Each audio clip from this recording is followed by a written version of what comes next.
یہاں ایک اشکال پیدا ہوتا ہے کہ بھئی بعض مرتبہ تو ہم دیکھتے ہیں نیکوں کے اوپر بھی حالات آ گئے، بھئی وہ تو نیک آدمی ہیں، حافظ صاحب ہیں، حاجی صاحب ہیں، گھر میں پردہ بھی ہے، دینداری بھی ہے، رزق حلال بھی ہے، تو یہ کیوں پریشان ہو گئے؟ پھر ان کو نہیں آنی چاہیے تھی۔ یہاں پہ پھر آ کے انسان پریشان ہوتا ہے کہ اچھا چلو میرے تو مسئلہ ہے نا، میں نماز نہیں پڑھ رہا یا فلاں گناہ ہے، تنہائیوں میں کوئی گڑبڑ ہے، تو وہاں کیوں ہے؟ تو یہ پھر ایک دھوکہ لگتا ہے، تو اس کو بھی سمجھنے کی ضرورت ہے۔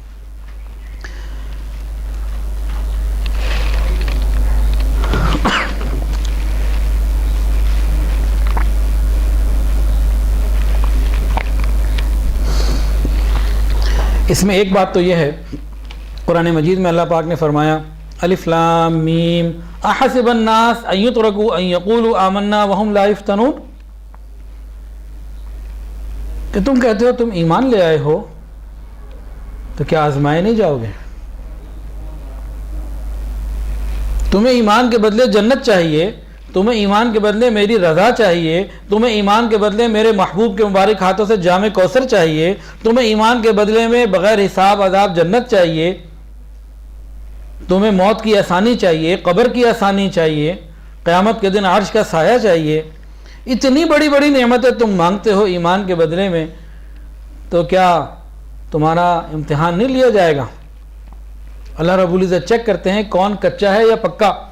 ہم بھی جب مٹی کا گھڑا خریدتے ہیں نا تو ٹھوک بجا کے اس کو دیکھ رہے ہوتے ہیں کچا ہے کہ پکا۔ 100-200 روپے کی چیز کو ہم ٹھوک بجا کے دیکھ رہے ہوتے ہیں۔ اللہ رب العزت نے اتنی بڑی بڑی نعمتیں دینی اور ہمیشہ کے لیے دینی ہے، اللہ رب العزت پھر امتحان میں آزماتے ہیں۔ اور یہ بھی یاد رکھیں، عاشق کا امتحان ہوتا ہے، منافق کا امتحان نہیں ہوتا۔ جو کہتے ہیں اللہ میں آپ کا ہوں، پھر اللہ چیک کرتے ہیں حضرت آؤ نا، پھر اللہ حالات کی چکی دے کے آزماتے ہیں، دیکھتے ہیں۔ کس کو نہیں آزمایا گیا؟ حضور پاک صلی اللہ علیہ وسلم جیسی مبارک ہستی طائف کے سفر پہ تشریف لے گئے، لوگوں نے پتھر مارے، فرمایا کہ مجھے سب سے زیادہ تکلیفیں پہنچائی گئیں۔ پھر یہ پوچھا گیا کہ سب سے زیادہ تکلیفیں کس کو ملی؟ فرمایا انبیاء کو ملی، اور پھر جو ان کے قریب ہوا، پھر جو ان کے قریب ہوا۔ ایک حدیث حضرت جی سے سنی تھی، فرمایا کہ صبح کے وقت پریشانیاں، غم اور حالات اللہ کے دروازے میں اللہ کے سامنے کھڑے ہوتے ہیں، اللہ کہاں جائیں؟ اللہ فرماتے ہیں جاؤ میرے پیاروں کے پاس جاؤ، کہ پریشان ہو کے غم میں مجھے پکاریں گے، میں خوش ہو کے ان کے گناہوں کو معاف کر دوں گا، ان کے لیے راستے کھولوں گا۔ خوشیاں آتی ہیں، اللہ ہم کہاں جائیں؟ فرماتے ہیں جاؤ میرے فرمانبرداروں کے پاس اور میرے نافرمانوں کے پاس چلی جاؤ، یہ نافرمانیوں میں اور مست ہو جائیں گے، اچانک ان کو پکڑ کروں گا۔ ایک صحابیہ تھیں، ابو جہل ان کے اوپر اتنا ظلم کرتا، حضرت سمیہ رضی اللہ تعالی عنہ گھنٹوں دھوپ میں کھڑا رکھتا، تپتی صحرا کے سکتے صحرا کے اندر گالیاں بھی دیتا، منہ سے بھی اول فول بکتا، مارتا بھی اور بھوکا پیاسا بھی رکھتا، اتنی تکلیفیں دیتا۔ اور یہ سلسلہ چلتا رہا۔ ایک دن اس کے اتنا غصہ آیا اور اس کی شدت غم، اس کے غصے کی اتنی بڑی، اس نے 2 اونٹ منگوائے۔ حضرت سمیہ رضی اللہ عنہ کی ایک پاؤں کو ایک اونٹ سے باندھا، دوسرے پاؤں کو دوسرے اونٹ سے باندھا، ایک کو ادھر دوڑایا، ایک کو ادھر دوڑایا، درمیان میں اس نے برچھی مار کے جسم کے 2 ٹکڑے کر دیے۔ پچھلے انبیاء کے بارے میں آیا کہ لوہے کی کنگھیوں سے ان کے جسم کو چھیلا گیا، 2 ٹکڑے کروا دیے گئے، سب کچھ ہوا۔ اتنے حالات اللہ نے اتنا آزمایا۔ قرآن میں اللہ فرماتے ہیں کہ اتنا آزمایا گیا، وَزُلْزِلُوا زِلْزَالًا شَدِيدًا، کہ خوب جھنجھوڑ کے رکھ دیا گیا۔ صحابہ کے بارے میں آتا ہے، اور انبیاء کے بارے میں، پرانے سابقہ انبیاء اور ان کی امت کے بارے میں، مَسَّتْهُمُ الْبَأْسَاءُ وَالضَّرَّاءُ وَزُلْزِلُوا حَتَّى يَقُولَ الرَّسُولُ وَالَّذِينَ آمَنُوا مَعَهُ مَتَىٰ نَصْرُ اللَّهِ۔ اللہ فرماتے ہیں کہ انبیاء کو اور ان کے ساتھیوں کو اتنا جھنجھوڑ کے رکھ دیا گیا کہ حتیٰ کہ وہ کہنے لگے اللہ کی مدد کب آئے گی، اللہ کی مدد کب آئے گی۔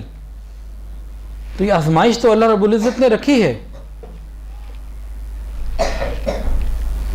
آج کل ہم جتنے غم سناتے ہیں اور حالات بیان کرتے ہیں اپنے اپنے غموں کے، میں یہ کہتا ہوں، بہت سے لوگوں کو یہ کہا کہ ہم تو اللہ کی طرف سے نعمتوں کے اندر ہیں، ہمیں جو پریشانیاں آتی ہیں وہ اپنے گھر کے نیچے آ رہی ہیں۔ ہمیں جتنی بھی پریشانیاں آ رہی ہیں ہمیں تو اپنے گھر کے نیچے آ رہی ہیں، پچھلوں کے ساتھ کیا کیا ہوا، صرف ایمان کی وجہ سے۔ تو یہ تو اللہ رب العزت آزماتے ہیں، اس کے بدلے آخرت کی نعمتیں عطا فرمائیں گے۔ لیکن اس کا حل کیا ہے؟ اس کا حل یہ ہے کہ ہم آخرت کے غم کو اپنا غم بنا لیں، آخرت کے غم کو اپنا غم بنا لیں۔ اگر یہ غم ہم نے اپنا غم بنا لیا تو پھر یہ دنیا کے غم ہمیں غم نہیں لگیں گے۔ ان تمام لوگوں کو، انبیاء کو، ان کے ساتھیوں کو، نبی علیہ الصلوۃ والسلام کو، صحابہ کو، ان سب کو آخرت کا غم لگا ہوا تھا۔ یہ حدیث کے اندر بھی آتا ہے، تم آخرت کا غم اپنے اوپر طاری کر لو، دنیا کے غموں سے اللہ نجات دے دیں گے۔ آخرت کے غم کیا ہیں؟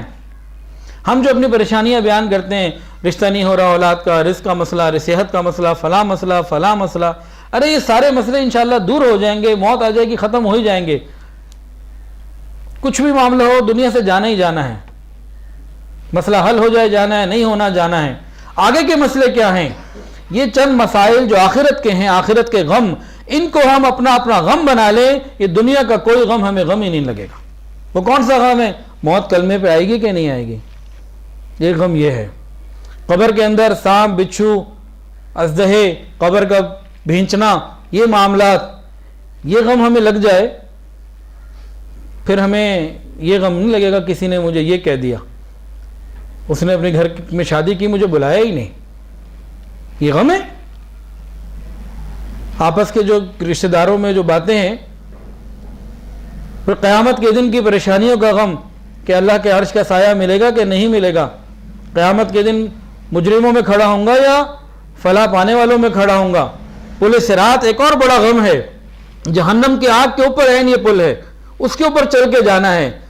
اللہ فرماتے ہیں وَإِن مِّنكُمْ إِلَّا وَارِدُهَا كَانَ عَلَىٰ رَبِّكَ حَتْمًا مَّقْضِيًّا، ہر ایک کے لیے تیرے رب کا فیصلہ ہے پل صراط سے گزرنا ہے۔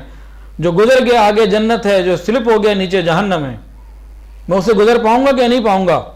اور اس سے پہلے میزان، میرے اعمال نامے تولے جائیں گے، میری تنہائیاں تولی جائیں گی، میری زبان کے الفاظ تولے جائیں گے، میرے نامہ اعمال کو کھولا جائے گا۔ ان غموں سے میں نکل پاؤں گا کہ نہیں پاؤں گا؟ جنت میں داخلہ ملے گا کہ نہیں ملے گا؟ ان غموں کو جب ہم اپنے سامنے رکھ لیں گے، پھر یہ دنیا کے غم ہمیں غم نہیں لگیں گے، یہ پکی بات ہے۔